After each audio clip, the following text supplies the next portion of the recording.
心纠团没好事，劳心劳力又伤心。这个尿布台如果因为你的关系拿，可不可以比较便宜一点？我就帮忙问看厂商，如果我去拿的话，见不到是1980，就看到有一个社团，他说陈子璇推荐，然后只要2500，这是个朋友这超不 OK 的，帮大家代购了一个很好的朋友。他现在跟我讲说，我觉得你很不够意思，你干嘛赚朋友的钱？心都凉了。好吧，你们自己讨论吧，我受不了。纠团半爬大奇遇，竟勾出陈哥小秘密。某一年，我就办了一个万圣节的 KTV party，其中有一个是100万直播主，喝1杯、2杯、3杯，哇，酒量不错呢。她喝开了，拿玻璃酒瓶看着她男朋友对着她的头直接就打下去了。酒品看人品，太恐怖了。好吧可是他有32.1、23腰，这样酒品差你接受吗？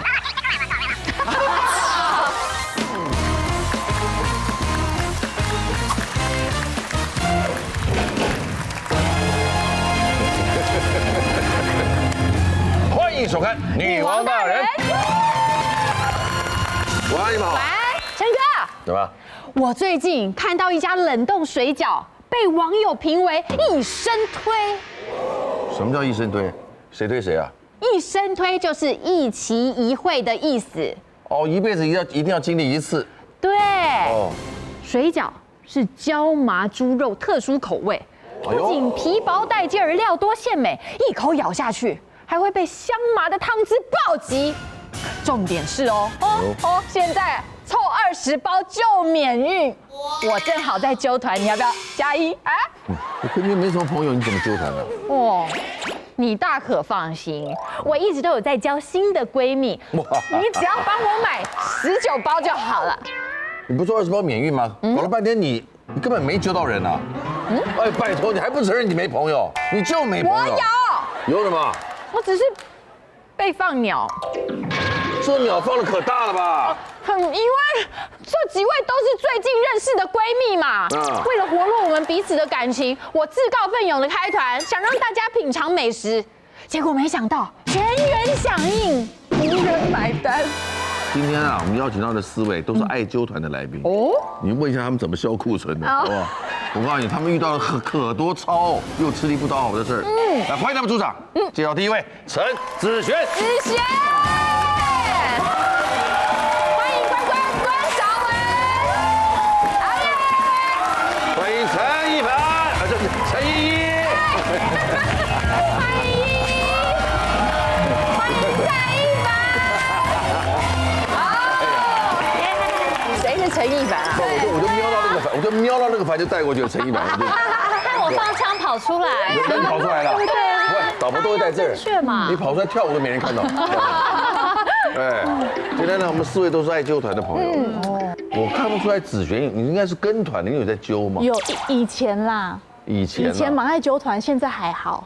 现在还好。哎呦，你有吃过亏是不是？觉得太麻烦了，就不想再揪了。对，我们最近好好从那边开始分享。好的，好。来，我们的进行的环节是真的超揪团最怕遇到这种事。什么事？第1条，店前事后要不回，这已经很大了吧？跟你说，哎，我真的是有苦说不出，因为我其实看起来好像是一个蛮强势的女生，但我其实个性很俗辣，所以遇到钱这种事情呢，我常常不敢说出口，即便是别人欠我钱，都是口豆腐心的人，对，我完全不敢。然后这件事情是我真的是人生到现在百思不得其解。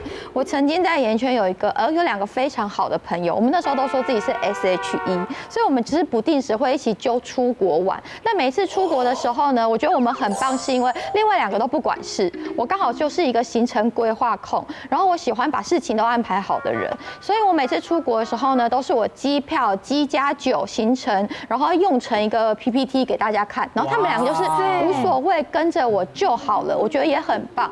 但那一次呢，是我们去疫情前，我们去日本玩，当天到机场的时候呢，有一个女生，我就用乙形容她好了，因为我们是 SHE 嘛。乙女生呢，她到机场的时候，我就说，你们钱有没有带够日币？她说有，她带6000块台币左右的日币，但我们要去7天，很少哎，至少要2万万台币其他刷卡可以，其他刷卡可以，对，他就是1万8也可以。陈哥这个想法一样，但我们要去7天哦。我说那没关系7天烧酒。对，我就说没关系，我有多带一点点，因为我本来就会规划比较晚上。我说那我多带一点，如果到时候你不够跟我借。他说好，没问题。果真第一天他就没钱了。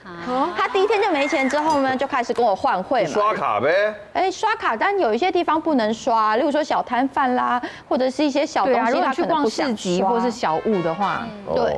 可是我这个人就是对钱这件事情，我知道朋友遇到钱的话容易伤感情，所以我每一个东西，他每天跟我借多少钱，然后饭店多少钱，门票多少钱，吃饭多少钱，我都会自己记在备忘录，非常非常清楚，甚至连刷卡记录几点几分我都记好。玩了很开心，出国回来之后，那都没有你怎么办呢？对啊，没有。好完美的看护啊！对，我就是怕贵人，真的，因为我很怕我自己怕吃亏，我也怕别人因为我吃亏，他不好意思说。所以到这件事情回来之后，我们都玩得很开心哦。回来之后，我们 SHE 共同的群组，我就把我做好的这个前事项的 PTT 丢上去给大家，该汇的钱是不是该汇多少钱给我就汇多少钱给我。那 H 小姐就马上转钱给我了，在我们3个人共同群组，她就说已转账，然后就说好哦，谢谢。那这个E小姐呢也是已读了，但已读之后1个礼拜她都不回话，在我们的群组都不回话，然后开始想说，她是有困难吗？但我也不觉得，因为她经济还蛮好的，然后平常看她打卡都吃香喝辣，我想说该要钱吗？那 H 小姐就说你该跟她要，然后我就想说好吧，那我就讯息她说，不好意思，那个钱可以给我喽，就是差不多提醒她一下。他看了之后2个小时后，他回我点。什么意思？我真的完全到现在我不知道为什么。然后他到点之后，再过了3个小时，他汇了他的转账记录，但是他自己扣掉了6000块，我不知道为什么，我不知道。然后下一步他就把我封锁了。什么？对。然后后来我们工作录影都有遇到，可是我们曾经是感情非常好。他是线上的，对。然后我们感情真的非常，要不要？一下下，我们不会讲。不行，我们口风真的很紧。我的口风比手头还紧。不行，真的不行啦！你一定要让我们知道一下秘密这种东西，跟一个人讲，这是品格问题。主持人是纳豆也会过来问的。因为我自己觉得我们曾经是非常好的朋友，如果这样讲出去，我就在讲昔日好友的坏话。他把你封锁了，你还在讲对方是好友？这我还是不行。但就是我们后来录影遇到的时候，我跟他打招呼，他都就是嗨，但是一收工之后，他就假装没看到我就走了。那你有请 H 小姐去探听一下？有，他也不说，发生什么？也不说，是你会觉得那一份酸楚非常的浓烈的，你举手。很浓烈啊！我想知道为什么？真酸哎，对啊，很不舒服，来放下来，真不舒服。蔡一凡，你可能就没那么困扰了吧？因为没有，我长相也是感觉很难搞，但我温柔婉约，私底下的个性。下面一位，真的啦，来陈子璇，陈子璇，你没有分享吗？分享，拜托你分享1万话没？我要阻止他，我不能让他再讲下去了。拜托啦，拜托，严禁做形象好了。就是因为其实我也是俗辣鬼，然后。我每次带我女儿出国，就很喜欢拍照分享啊，我就把它当做一个生活日记。然后有一年我们去美国逛 Outlet， 一定要逛的嘛，然后我就找到一双就是精品专柜当季的凉鞋，竟然在美国 Outlet 出现。那因为在台湾我就很喜欢它，可是我觉得有点太贵，所以我没有买。然后我就看到，比如说8000多变2000，那当下的那个兴奋的心情，我就立刻拍照，我说哇真好看，然后竟然3折捡到这样子，结果就很多朋友先在下面开玩笑，就说加1啦，然后我就想说，好像可以帮朋友带一下，因为这么划算，一定要照。鞋子不是要试穿才知道的吗？对啊，可是凉鞋还好吧？凉鞋，而且加上鞋盒那个体积很大。对，你讲到重点。然后因为后来就很多人加1，就不认识的人也来加1，所以后面搞到有20几个加1。你都买？对，鞋子没有对。然后后来我就想说，反正我女儿那时候去上那个 summer camp， 我也没事，就送她上学之后，我也可以到处逛逛嘛，所以我时间太多了。对，我就心想说，好吧，那我就这一次帮大家代购，就是造福大家这样。那我有就是注明说鞋盒我没有办法带，因为你鞋盒怎么塞啊？但是那个凉鞋你扁扁的，你用那个它本来的包装纸包一下，好像还可以，就是一个箱子嘛。然后后来就因为就是20几个人，所以你不可能在一家 outlet 买到，你一定要到处跑。找不同的尺寸，对，因为你已经答应了。爱分享吧，说活该。就 gay 佬啊，然后还有人就是 size， 比如说比较大38、39，哇，那真的跑很多家。他一开始在那边 po 文就已经是一个错误的第一步。对，就打肿脸充胖子，因为我真的也不是专业的，所以我就真的乖乖的这样去跑。然后你知道美国那种幅员广大，你从 A 点到 B 点是可能要开1、2个小时那一种。对，然后我就真的想说，好，我这次就反正就做到底了，就回来。因为我也不知道说代购一定要先收钱这件事情，然后很多就说啊，那你回来我们就是再转账什么，然后回来再给吧。一般好像要先收钱。这些请你代购的人都是朋友？没有，有朋友也有不是朋友。不认识的要收钱吧？对，然后就是有几个就说你回来我再给你。我知道有些人喜欢拖。对，就拖嘛。那我想说好，我没差，因为其实对啊也不是很多钱。对。然后我回来之后我就说。那我现在要寄了，你们是不是要先汇款了？然后有一个我印象超深刻，他说，不好意思，我这礼拜6要跟我女儿去什么什么度假，你可不可以先寄给我？然后我什么下礼拜1会汇款给你。不认识的人，不认识。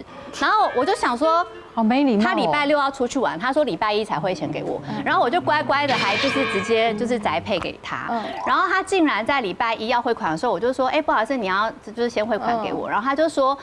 我跟你讲，我看到那个鞋子本人啊，我觉得跟我风格很不搭，我穿起来的脚型很不好看，就开始要在那边赖咯。他就是脚很大的那一个，让我找了很多家店的那一个。他说我可以还给你吗？啊，好糟糕！谁知道你是不是礼拜6已经穿过了？然后我就整个傻眼呢，然后我就说。可能不行，我说这也不是我的尺寸，你还给我，我怎么穿啊？而且你都已经拿到货了，然后他还继续威胁我说，你也知道你是台面上的人物，哇塞，他说我把这件事情剖出来对你也没有好处啊。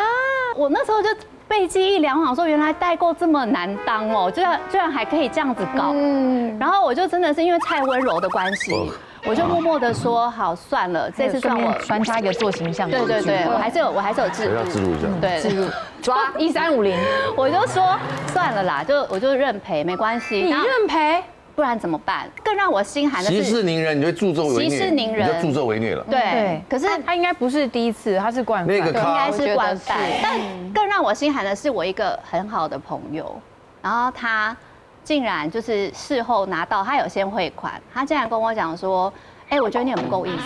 他说你跟我收钱的当下，不，他说你叫我汇款的汇率是33，但是我拿到鞋，他说他立刻上网查汇率是32。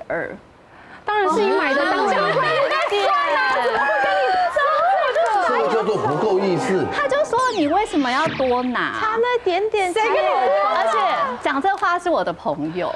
好心寒哦，我心真的超寒的，而且才差那好，就算我多算你当下的汇率是几十块好了，就几十块，可能100块上下。你要跟我说我就是多拿你的钱，你帮他跑腿的那些钱都如果每天涨上去34，你也不会跟他收差价吧？因为你一定算你刷卡当下的汇率啊。这种朋友直接抵力掉了，真的。我那时候真的有来就不联络，直接抵力掉了。哎呦，听得好。因为我觉得你认识我这么久，你觉得我会贪你那个钱？听得好难过。然后我立刻当下我说账号来，我会给你。我说你汇率要算多少随便。他还真的收哦，他收啊。其实你也蛮好骗的，我就太温柔了，还就不跟他联络了吧？还是朋友怎么会？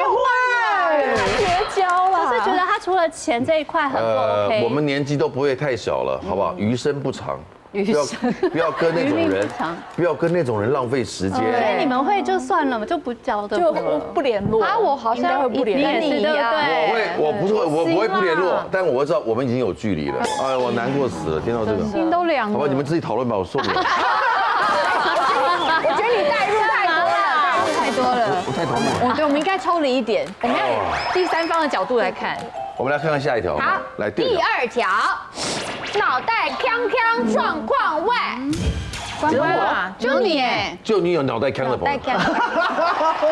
他也是不计较的。对对，因为我的朋友都是那种傻傻笨笨的。这个是我一个很笨的朋友的故事。因为那个时候我2月的时候跟我们3个人去泰国，我们都是3个小胖子这样子。然后那个女生朋友她在当某一个演员的经纪人，她就说今年9月的时候，她的妹妹要结婚，她想要再瘦个10公斤。然后我们就想说，好吧，那不然我们来办一个减肥比赛好了。我们只要1个人瘦10公斤，就可以一起再来泰国玩一次。可如果3个人里面只要没瘦10公斤，那个人就要付另外2个人的机票钱。我们就定好这个规则。这赌注蛮大的，蛮大的。这机票多少钱？12000左右。哇，那赌很大哦。对，所以呢，到9月之前，我们就很努力，到1到7月都没瘦，到8月的时候开始不吃东西。也是临时抱佛脚的吧？不行，你时间太大了。1个月10公斤怎么可能啊？脱水啊，然后去运动啊什么的，然后好不容易到那个真的要结算的时候，8月底，然后我们就说我们来看机票。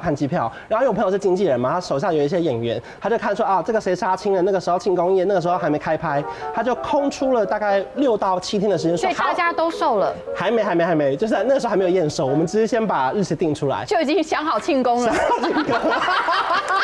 工作都还没结束就准备庆功了。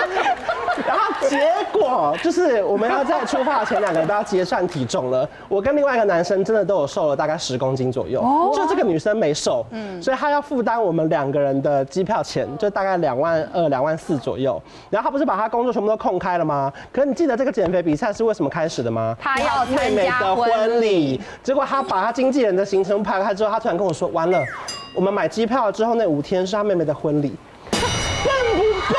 哎呀，他从头到尾那就去5天4夜啊。不是，已经买了。他妹妹的婚礼卡在中间第3天。然后可是因为那个饭店、机票跟所有的行程都是我订的，然后我就要开始帮他问说，那这个饭店能不能退钱？有时候买特价的还不能退，然后机票如果改票的话，可是有的是要透过第3方再退，超麻烦。然后而且那个刷卡刷退是2个月之后的事情，所以他罚也是有罚嘛，对不对？对，他该罚的有罚，只是变成是多了很多麻烦。他现在多了很多麻烦，所以我来帮忙研究这件事情，所以我就每天一直帮他问旅行社、饭店什么之类的。结果最后，我只能说。还好他平常是当经纪人，很会查资料跟瞧事情。他找到了一班飞机是长荣的，晚上凌晨2点从曼谷飞回台北，所以还是去隔天晚上的6点再从台北飞回曼谷，所以他最后16个小时来回台北。他快闪台北，不夸张，说到做到。他说到做到，他跟我们去了，然后他也参加妹妹的婚礼了，对，而且他行李啊什么的都丢在我们的饭店，他就一个人背着随身包回台北。然后参加完婚礼之后，好酷的，这才叫朋友。对啊，很可爱。这才叫朋友。笨归笨，可是蛮负责任的，很讲义气。当天晚上他从台北再回曼谷的时候，顶着半洋装，你知道假肩膀都会怎么样？他说他好累，他有时候睡不着，18个小时跟搭飞机，跟一场梦一样。他5天搭4趟飞机。哇塞，这才叫朋友。真的，这才值得交一辈子。余生不长，请跟有趣的人当朋友。真的，这句话是我的是那个50岁以后的座右铭。真的，正点。而且他是那个温升豪的经纪人。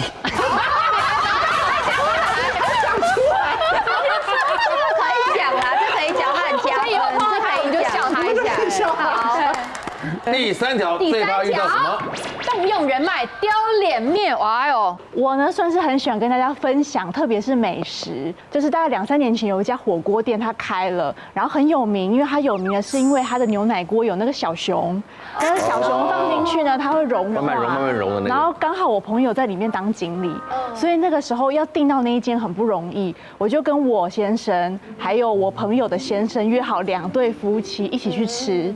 然后我大概是1个礼拜前订的，其实算是时间很近了，拜托我朋友订的，而且那个小熊好像是每日限量10份，所以他就说你们这一桌都有。结果呢，快到的时候，大概3天前，我那个女生朋友，她是我闺蜜，她打电话给我说，那个我男朋友的姐姐她也想去，可以吗？对，要再加一个人，可是我不认识。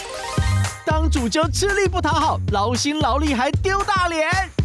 有一个女生朋友，她要办单身派对，然后她就说啊，你刚好有一个朋友不是有那个刚开一个什么私人会所，你帮我瞧。我就是接下了这个主揪的任务，我只好就是打给老板，包厢也给了。礼拜6要 party， 他礼拜4跟我说他不去，他说你这样很过分，你让我多丢脸呐。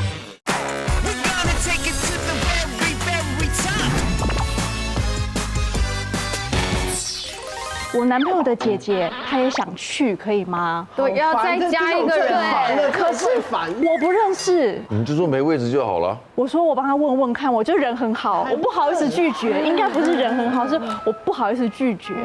然后结果我那个朋友也很有义气，他就说好啊，那就5个，然后也给他1只牛奶锅，1只小熊，太顺利了5个人都有，我就觉得哇，好棒哦。这么好。结果呢，到了当天，我们是定晚上7点，然后他要打电话给我，他说我老公的姐姐啊，她姐姐的老公跟小孩今天也想一起去，因为老公突然放假。再加2个，他说就变对加2个，就变成现在是7个人，换桌子换大一点的。然后我就其实我欸心里有一点点不愿意，但是我还是硬着头皮打那个电话。越加越多。对，然后我那个朋友就说我晚一点打给你，我跟你确认，因为太临时了。就在瞧的过程中呢，他又打电话来，他说，因为呢。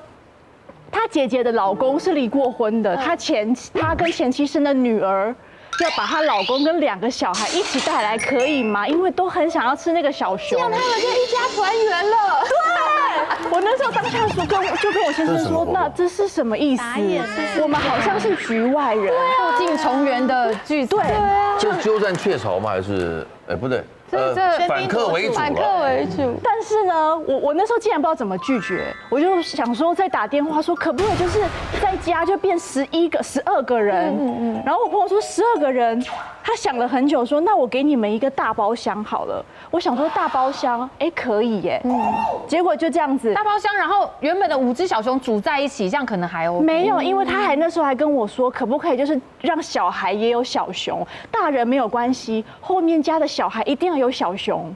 所以我还拜托他说，可不可以就是每个小孩都有1只小熊？最后给我们8只小熊。可是我本来想说一个包厢不错，对不对？它是一个圆桌，我很尴尬，因为我都不认识。对，我只认识我朋友，然后跟她老公不熟，然后全部都是她老公的家人做一个圆桌，像我去了他们家的年夜饭的感觉。对，但是我是主揪。对啊。很尴尬。他们请你吃那顿饭吗？没有啊，而且他们最后还对。关于找你把我想问的问掉了。因为请掉就算了。没有，可是他们有问说有打折对吧？我真的是天哪，很想哭。是他们不懂做客之道，后来就没什么联络了，很好，太尴尬。这个不懂得做人，他把这个一块带过来，这太过分了。我是曾经搞得里外不是人，就是。有一个女生朋友，她要办单身派对，就是婚前的。她选了一个。没什么意外的话，都是婚前的。对她。或是刚离婚。不一定啊，非单身也会。对。然后她就说啊，你刚好有一个朋友，不是有那个刚开一个什么私人会所，就是可以大家唱歌啊，然后吃一点火锅这样。我说哦，对。她说我觉得那个场地很好哎，你帮我瞧。我相信你一定搞得定，那不是你朋友嘛？可是说真的，那个朋友也不是很熟，就是平常你会一直联络的朋友。所以我就是接下了这个主揪的任务，然后想说还要帮他就是弄吃的跟那个就是布置什么的，就是我主办就对了。但是我还是觉得说，虽然我认识这个老板，但不熟，我还是按照就是常规打那个定位电话。当然。然后我就说啊你好，我报了全名，说我是谁，然后我要帮谁办 party。那其实你这样自我介绍，就是其实已经有一点明显了，这样子，就是说哦，因为谁要结婚，然后我们其实很多人都会去这样子。那谁也是 celebrity 吗？还是？对，他也是公众人物。然后讲了一轮之后，我就说我们会帮你们就是拍美美的照片，然后顺便帮你们宣传，因为我跟你老板看有没有一些互惠或者是。对，但我没有讲，我就说，因为我跟老板也认识，老板说就是很欢迎我们来玩这样，然后他就说。真的吗？那太好了，你愿意帮我们拍照片打卡，那真的很欢迎你们哦。就是他完全没有要给优惠什么的。但要结婚的朋友，他就一直在 follow 说，怎么样有优惠吗？还是什么的？我就说，那我只好就是打给老板，然后跟他讲这件事情好了。然后老板那时候刚好在国外，所以他也接了电话，他说。因为我们有股东，他就讲说股东可能他没有办法决定，就说要让我们免费还是什么的，但是他会招待，比如说气球的布置啊什么，然后会给我们最大间的包厢。对，那我觉得你用一般的价格可以用最大间的包厢，然后又有升等啦，对，升等嘛，那我觉得 OK 啊，然后我就说谢谢这样，结果我回报给那个朋友说啊，老板会招待这个，然后会升等包厢，然后什么什么点点点。然后他听完之后他就沉默，他说跟我想象的不一样。他说跟我期待的不同。我说那你期待的是什么？他说那不是你的好朋友吗？他为什么没有赞助？而且我们都会帮他打卡，哔哩吧啦哔哩吧啦。我想说那你就自己去订。哎，我还好算了，脾气拍谁？对，然后我就说那可是没办法，对我不小心展露真面目。然后我就说可是没办法，因为他们现在刚好新开的很抢手，可能他们有他们的难处啊。那现在怎么办？因为我们都已经人家要帮我们准备气球，然后餐点也叫了，包厢也给了。他说：“哎，我跟你讲，我有预算的，所以这个超出我预算太多了，我可能没办法在那边办。”然后我就想说，我的妈呀！我还打了电话到国外，然后还跟老板讲这个讲那个，你知道我多丢脸呐！我们去那个牛奶小熊的餐厅办就好了。可以，包厢好像很好订。是哎，然后随便加人都没有。然后礼拜六要好像很好听啊。对，你讲话很刁哦啊！小熊老板看到怎么办？讲话很刁哦。然后礼拜六要 party， 他礼拜4跟我说他不去。哇，你那个一定要付定金的那些。哎，你讲对了，我还付了定金。对，然后我就想说好算了，就当我就是吃力不讨好。然后我就一直跟我的朋友说，真的非常抱歉。我说因为我也不是这个 party 的主人，我没有办法最后决定。他说，哎，你这样很过分哎。他说我挡掉了多少的，就是几组客人才给你们这个，你这样很不。然后他就一直在那边念我，那我觉得我值得被念呐，就是干嘛那边 gay 啊？他预算多少钱？他好像说3万。包厢多少钱？我忘了耶，但是我记得是那个新娘的预算是3万，然后超出大概1万2万吧。1万多啊。对，因为还有吃的。要是我的话，我帮他出是不是？对，我说，哎，有餐我来出，出了以后这个人就保持距离了，有什么关系？我就算请你吃饭也是1万多块啊。那我参与这个 party， 我帮你付1万多，我对我的朋友有交代，我对你有面子。可是我有付定金，你这些都，所以我就当跟你吃个告别的饭。那我下次结婚你帮我办。丢进来，我都受不了，我真的受不了。怎么会有这个东西啊？太久没来了，他是谁？这个你知道我很会用。好啦，开玩笑的啦。纠团半趴大奇遇，竟勾出陈哥小秘密。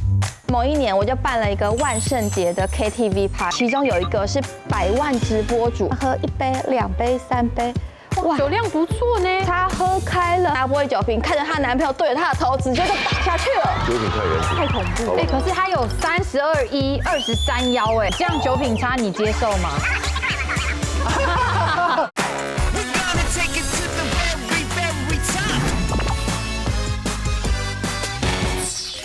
剩2条了，各位，亲爱的朋友，来哦，第4纠团最怕遇到旁生之节惹是非。我这个呢，应该要说是我人生10大奇遇的前几名。我觉得我到80岁都还想要把它讲出来。10大奇遇。对，奇遇。好，这件事呢是某一年我就办了一个万圣节的 KTV party， 想要唱歌。那因为我真的很爱主揪这种活动，大家要 cosplay 一下。对 cosplay 一下嘛，然后我们每一年 cosplay 的时候，其实有时候都还会上新闻，就是会有主题呀，然后大家要办什么，例如说可能今天是什么名画趴，然后或辣妹趴之类的。然后这一年呢，我们就想说不要办了，我们就揪几个自己的好朋友，简单去 KTV 唱个歌就好。所以就是我跟纳豆，然后跟他的一对情侣朋友，还有一个单身的男生，就5个人，简单明了吧，很开心，然后就去唱歌。可唱歌的时候呢，这个单身男生就说：“哦，你们都一对一对的，我可不可以找2个我的单身女生好朋友来？然后也许会有好事进的嘛，或者是我们帮他凑一凑合之类的。”然后我就想说，好啊，也是没关系，5个多变7个也热闹。他就找了2个，这2个其中有一个是100万直播主 ，IG 破100万哦。然后真的本人哇很漂亮，灵动大眼，长发，然后白皙的肌肤，32.1、23腰，哇，真的本人漂亮。然后来的时候又温柔婉约，我们怎么找他喝酒他都不喝，他就说不要啦不要啦，你们喝。然后但是大家开心嘛，就会说喝一杯喝一杯。他说真的没关系没关系，开始慢慢喝1杯、2杯、3杯。哇，酒量不错呢。他喝开了，很可怕。他喝开始之后就开始动手动脚了。首先我坐他旁边，他就开始说了：“刚刚不是找我喝吗？现在不喝是怎样？我喝了你不喝，给我喝。然后我开始很害怕，好可怕，我喝，真面目露出来了。对，我就开始一直喝，喝着喝着呢，他开始找别人喝了，一个一个。陈哥，你刚刚找我喝，你现在不喝，不给我面子，喝不喝？开始跟变大姐头了。对，他就开始一个一个喝嘛。那喝到后来，有些男生不胜酒力，他把男生喝倒，男生不胜酒力，本来也很会喝。本来找他来的那个男生已经这样睡着，已经倒了，剩我一个人陪他一直喝。你酒量也很好。没有，我假装喝，因为他已经醉了嘛，我就抿一口，可是被他发现了。他说：“你假喝啊，不喝是不是？”这时候呢，他转手要拿酒瓶，要砸我的头，太夸张了，对。然后还好他拿到了矿泉水，因为我们都会稀释嘛，他没有拿到酒瓶，他拿到矿泉水，所以他一砸水就流下来了。哇，他开始上演师生秀。他的那个洋装就开始变透明的了。这时候呢，刚刚不是说2个单身女生吗？她的姐妹淘，我就开始跟她姐妹淘使眼色，说你这朋友怎么开始要动粗了？他那个朋友也知道，可能知道这个女生一开始不喝是有原因的，因为她喝完之后变性了，变一个人。了解。所以他开始抓着她朋友说：“哎，不要这样，不要你喝多了，我要叫可能她要叫她男朋友来把她带走。”然后他就开始戳她那个女生朋友的眼睛。你凭什么叫我不喝？然后开始戳他眼睛，然后抓他的脸，然后这时候他那个朋友也被他搞得有火气了。我就看到2个女生在 KTV 的包厢里面撕衣服啦、露内裤啦，全身体无完肤的这样打架，全身体无完肤，体无完肤，内衣内裤全部都露出来了。你是要讲衣衫不整吧？衣衫不整啊，但也体无完肤，因为见血了。哦，就是眼角也挂彩，然后什么，然后这时候那个女生开始拿鸡汤盅飞来飞去，打来打去，丢东西了，对，开始砸东西了。天哪！对，然后我开始就叫那个喝醉的男生说：“哎，你赶快起来，你的朋友很失控。”然后你就看到这个画面，真的太荒谬，一个喝醉的男生抓着2个打架、内衣内裤露出来的女生，这样架着他的腰说：“不要打架了，不要打架。”但他是睡着的状态，然后这2个女生就开始内衣内裤好荒谬哦！然后这时候那个女生的男朋友来了，那女生的男朋友来之后呢，他就拿着玻璃酒瓶，这次他拿对了，他拿玻璃酒瓶看着她男朋友对着她的头，直接就打下去了，然后就开始看到这边开始见血。她男朋友就把她抓住嘛，然后这女生呢就围着一个 cashmere 的丝巾，内衣内裤全部露出来，然后开始比 rock 的姿势，哎，这会消音吧？她就开始讲一连串黑话的英文脏话，然后我就要想说，现在是在演重金摇滚双面人嘛，又开始讲，然后就开始这样，我就想说，天哪，太荒谬，这不是在演电影吗？然后他就开始这样子打人哦，然后就被这样架出去，架出去之后到1楼，警车就来了。他们是有在拍影片吧？没有，我到现在都想说，我人生那一天到底是怎么了？遇到神经病。这些事情发生的当下，纳豆还有另外一个朋友他们睡着了，全部被那女生灌倒，然后那个女生的波尔酒瓶呢，我闪过之后，她打到豆的头，豆第一个反应是谁打我？真的就是水。纳豆酒量很好哎，那女生真的超会喝，都是水，因为她拿成矿泉水瓶。吓我一跳，酒品太人品，太恐怖。哎，可是她有32一、23腰哎，看不出来。23腰、32一，然后100万直播主，100万直播主这样酒品差你接受吗？动粗不行，也不行。但是以前可以。你长大了，但会插你的眼睛，一喝酒就犯。他插我之前。插眼睛吗？插眼睛吗？我说我已经插他，我手比他还快啊！哎，因为你看你插我，插，你看，你说你怎么插得到我呢？对。我那个比较像是有点做苦工啦，因为那个时候疫情的时候不是很流行团购吗？我之前也买过一水饺啊什么的。对。然后后来呢，那时候我们什么叫一水饺？一出的水饺，我们之前也开团水饺，它很多卖的都很好吃。反正我最喜欢卖的就是食物系列，因为食物我觉得好处是它可以长得有说服力嘛。对，加上因为我会一直吃就一直拍，然后他们只要吃完了1、2个月就再买一次，会一直回购这样子。可因为那个时候呢，疫情的时候大家就很难出去外面买东西嘛，然后就尤其是网购的业绩就非常好，所以有时候我们随便 po 一 po 就卖到不行。对。可是那时候发生一件事情，就是桃园的某一个物流，他们因为真的太累了，他们开始围罢工。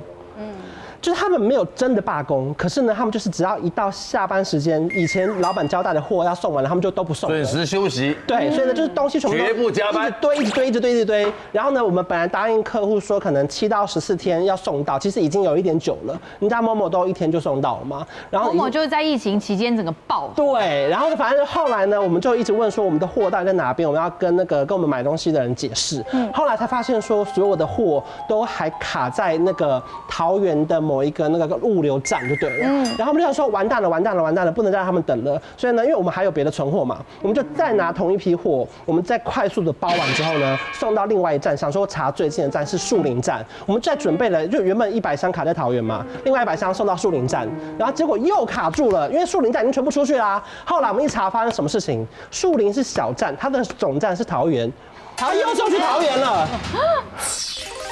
开团分享好东西，天真被利用，超无言。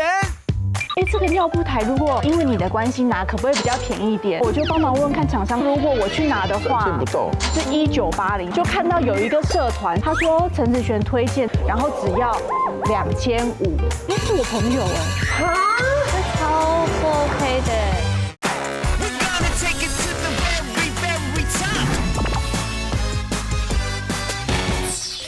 200箱卡在桃园，我傻眼哎！怎么办？200箱什么东西啊？牛肉面、干面，就那种常温的那种。200箱还好吧，就一个小货车就装了。对，可是就全部不肯送啊，他不送啊，自己去开车，因为还没轮到桃园的那些货啊。他前面还有别天的，在前一天、在前一天的，他永远都在送5天前的货啊。哇！然后最后我们就一直在网络上跟大家解释说，如果你真的等不了的话，那不然你就退钱，我们就全部还给你，就不收钱了。可如果你还愿意等的话呢，我们现在想办法就帮你送。所以最后呢，桃园的先卡住之后，我们就再拿另外的货，再从别的物流开始送。可这个时候因为别的物流比较没有配合过，就比较贵。然后就花了更多物流费，差价你自己负担。当然啊，不然不可能再跟他说你要晚1个礼拜，然后你再多付30块运费，也不太可能有这种事情。然后我们就再拿100箱，再全部重送。真的，他很会。你的快人快语让人印象深刻。然后全部送完了之后，原本卡在桃园那200箱，我们又要再收回来。我们又要再过可能1、2个月，再重新找别的特价机会，再把它卖掉。反正最后我们就囤了一大堆货，变即期品了，等一下。可能它原本是12个月，可能还有7、8个月还可以。可变成是我们就意外的订了300箱的货，可其实最后只有卖100箱。然后还有一些粉丝很困扰，因为他们可能刚好那个时间要搬家，结果货过了2个礼拜后，桃园的出货了，送到他旧家，然后又没有管理员。又退回来。可这些的服务的后台都是你们自己吗？没有，就会有人帮忙处理。可是因为后来真的太麻烦，所以我们自己有下去帮忙，不然真的太对不起跟我们有订东西的那些粉丝。因为是用你的名字跟脸去卖的。对。可当然偶尔也会有很幸运的事情啦，例如说之前我们有团购一个月饼，然后呢我们本来只是想说，把有跟我们买过东西的人，我们就送10盒月饼给大家吃，我们自己出的口味。然后结果某一个人呢，他只是公司的小会计哦，他收到月饼之后，他说他没有吃过那么好吃的月饼，他拿给他老板吃，结果他老板龙心大愿跟我订了300盒送给全公司的人，我就想说天哪！你看。你永远不知道，你只要有一个不求回报的善心，你不会知道这怎么回回来。对，真的，对吧？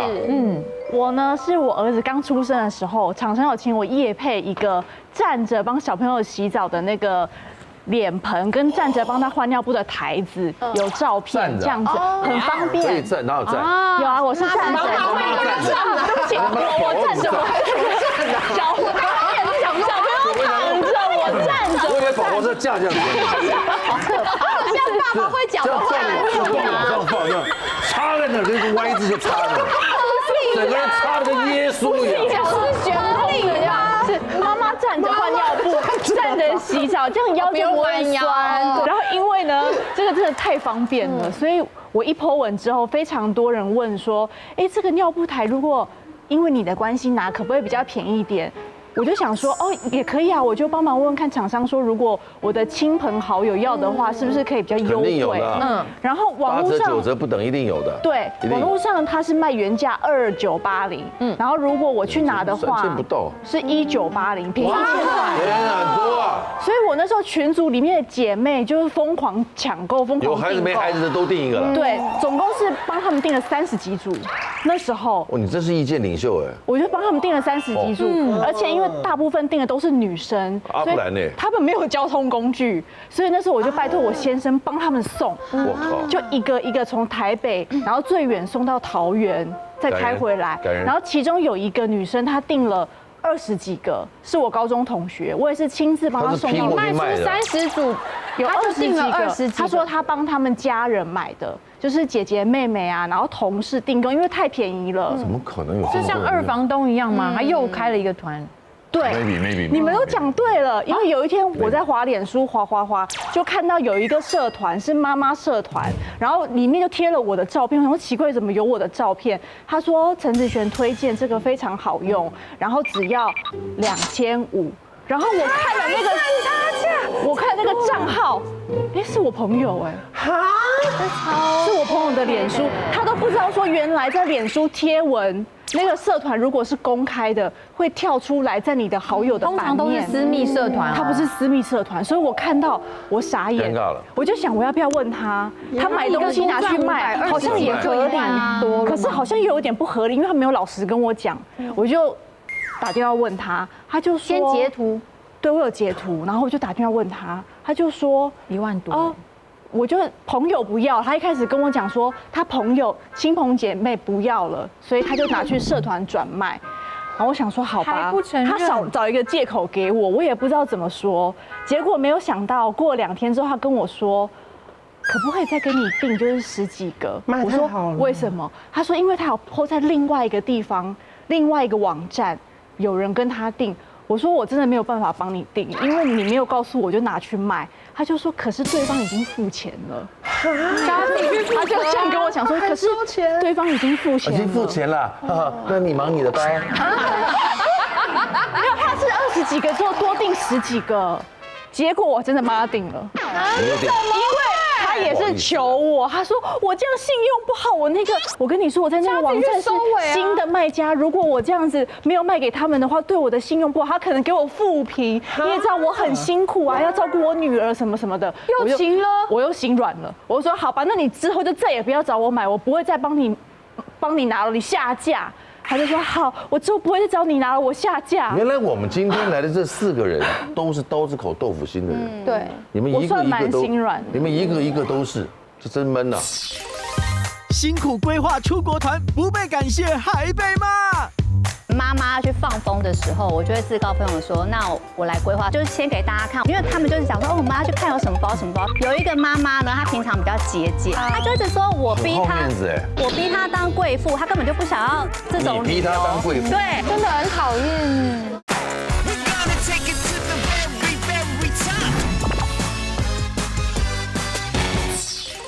最后一条，纠团最怕不做功课狂抱怨。因为我很喜欢规划旅游，就是我热爱这件事情，所以当理所当然一群女生妈妈去放风的时候，我就会自告奋勇说，那我来规划，他们也觉得很放心。出发前我没有做到 PowerPoint， 但是我就把行程写得很详细，我们要住哪里吃什么，然后会逛哪些地方，就是先给大家看。我说你们有空看一下，我不期待你们做功课，看一下。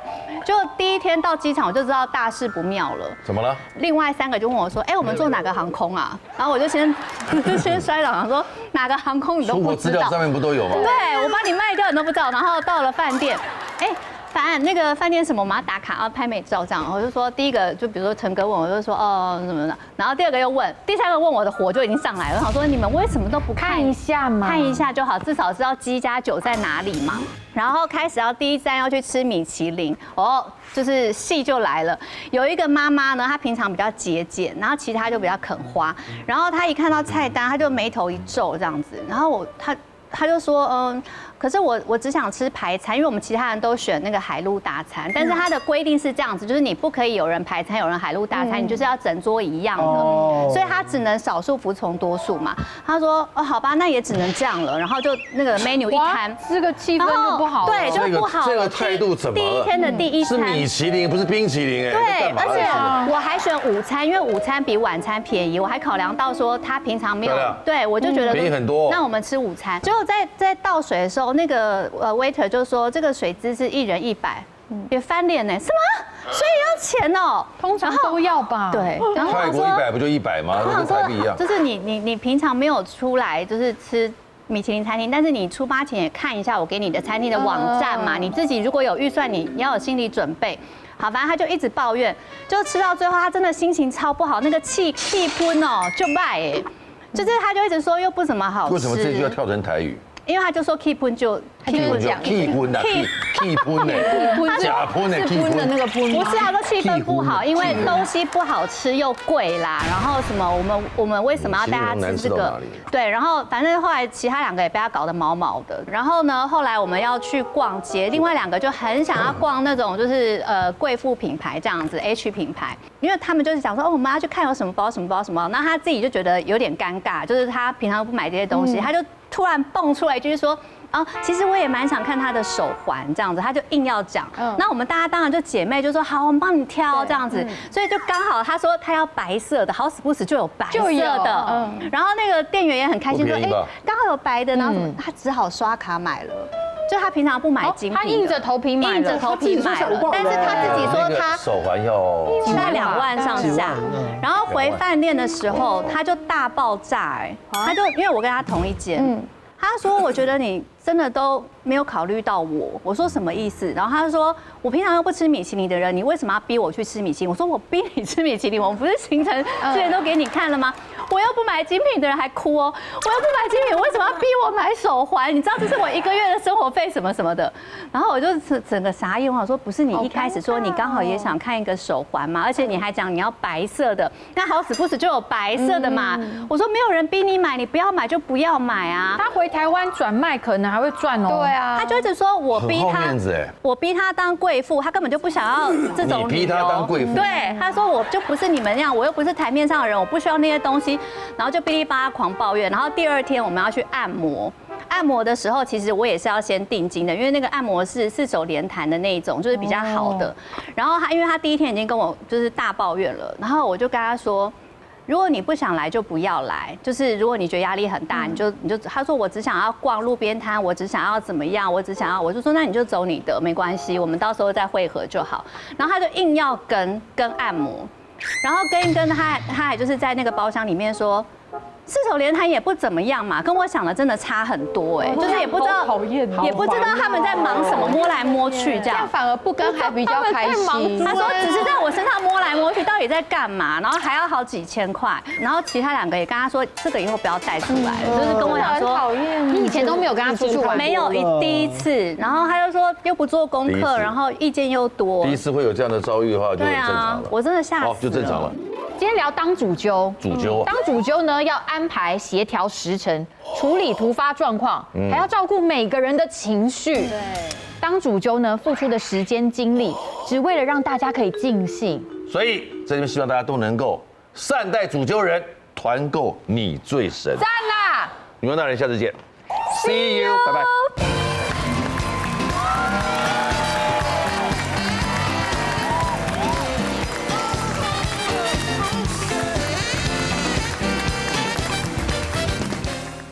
快订阅未来中文台 YouTube 频道，开启小铃铛就可以看到最新的女王大人哦。